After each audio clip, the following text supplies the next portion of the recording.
Hey everyone and welcome. I thought it was time for another tutorial. So in today's video we are gonna talk about how to use presets when you're editing photos inside of Lightroom. And not only that, I'm gonna try to explain how I found my own editing style and how I think you guys should approach finding your own style. So let's just get into it.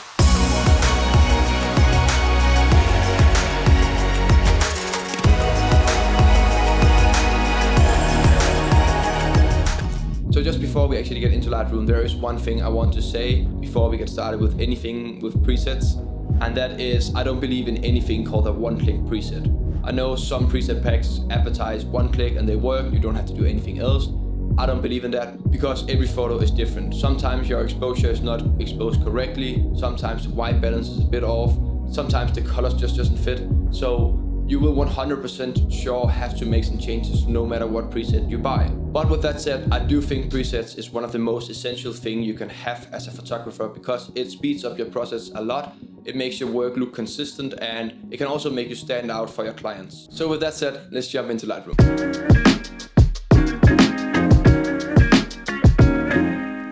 So we are now inside of Lightroom, and before we actually start working with the presets, we need to import the presets into Lightroom. So I'm just quickly gonna show you guys how to do that. It's really simple and really easy. The one thing you want to do is when you're inside of Lightroom, you would most likely start on the library tab where all your different folders and stuff are. And the one thing you want to do is go into the develop tab, and on the left side you will have all your presets. Out here you will click on the plus sign and then on import presets. Then you will find the folder and find where your presets are, and then you just drag over the zip file and then press import. Now you have all the presets out here, and as you can see I have all my 20 presets, and the first thing I would do is to look at the photo and actually see what's in it, because I can see that this is kind of a jungle theme. There's a lot of greens, a lot of stuff here, and usually creators like to name their presets after what they kind of fit, which I do as well. And as you can see here, I have my nature collection, so this is a nature photo. So I will start by looking through all the nature presets. And this is actually called jungle, and I know this fits well because this is kind of a jungle theme, and the colors here is really what I'm looking for in a jungle photo. You can also decide to go through some of the other presets because usually they kind of all work. You just have to do some work with them. So now this is on and it looks okay, but as you can see there is still some work to be done, and that's what I mean by no preset is a 100% one-click preset. Let's go through the things I want to change before we actually get into the editing. So you can see that the top part here is pretty much exposed alright. There is some dark parts here, but also the middle part here is what really stands out to me. That has to be done some work too. The dark areas here are really dark, there's not much detail, plus the subject here is not the right skin color or skin tone. So we're gonna have to change that, but no worries because that is really doable. So the first thing I want to do is to correct the exposure, as you can see. So we're gonna up the shadows a bit, and already now you can see it adds way more detail into the photo. I want the highlights to be up a bit, and then the blacks maybe go down a bit, so the dark areas here are not totally black. I do like a lot of contrast though, so we're gonna add a bit of contrast, not too much. Plus 12. Perfect. That's the first thing. So now I think the exposure is correct for my taste, and then I want to correct the subject here and the skin tones. So I will go into the mask tool. They have added new things into the mask tool, so they have added the subject mask, which usually works really well, but because the subject is so small and there is kind of two subjects because the waterfall is also something you want to be focusing on, it doesn't work that well. You could choose to subtract here, just take the brush and just paint over all the things you don't want in, which as you can see is really easy, but I do think there is another way that's easier, and that is the new thing called object finder here. So you choose that, you paint over the thing you want to find, and voila, it just finds it automatically and it's really easy. So I will change the skin tones, and what I do here is go down to the hue, and you can see now we get more of a yellow color here. I do think that the subject is too saturated, so something like this. This is a bit more natural because he was a bit tanned as well, so I think this should be good.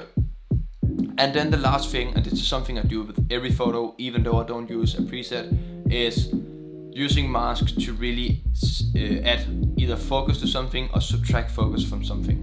So we'll go into the mask again, then we're gonna create a linear gradient. And I do like that the foreground is here, but I do also really like that you can kind of see it, but it's not something that's really taking attention from the photo. The next thing I want to do is make a radial gradient over the subject here, because I do think the area is a bit dark. If you think about that, your eyes should be drawn to the middle of the frame. I think this is pretty good. And then last thing is I really like all the mist up here from the waterfall, and I want to emphasize that a bit. So we're gonna add a bit of dehaze, not too much though, because that's gonna be too much. Maybe take a bit of the exposure out, add a bit more dehaze like that, and maybe add a bit more blue to it. And that's pretty much it. This is how I would approach using presets.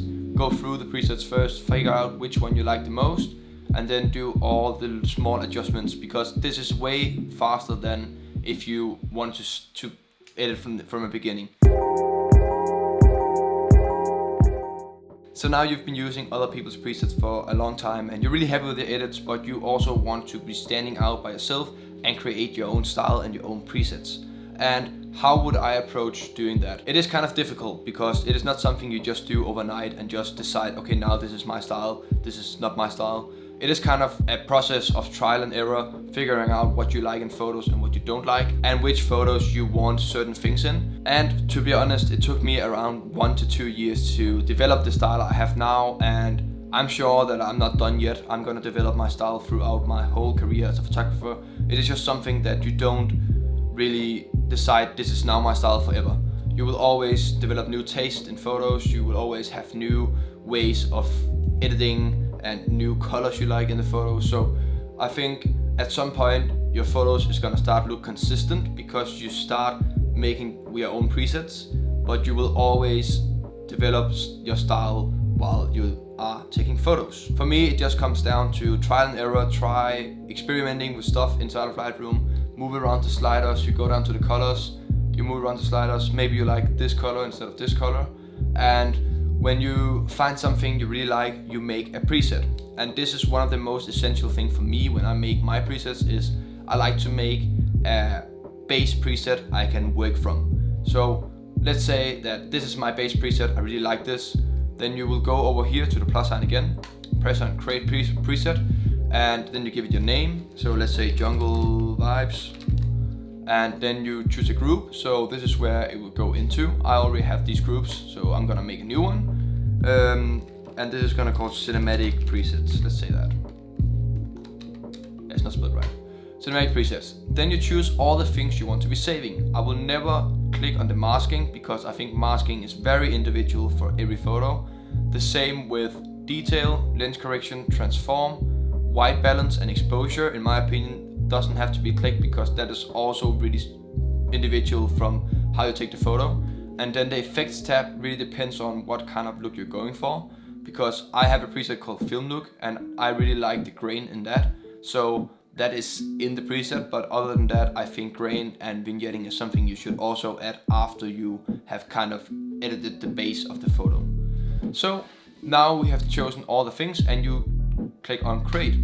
And that's pretty much it. Now you have your preset out here. And the way I would go about making your presets and fine tune them is you will go out, shoot some photos, you will come back and you will try to use your presets on them. And eventually you will figure out things you don't like about the preset and you will find things you really like that you're gonna keep in. Maybe even more saturation, less saturation. It really depends on just the preset.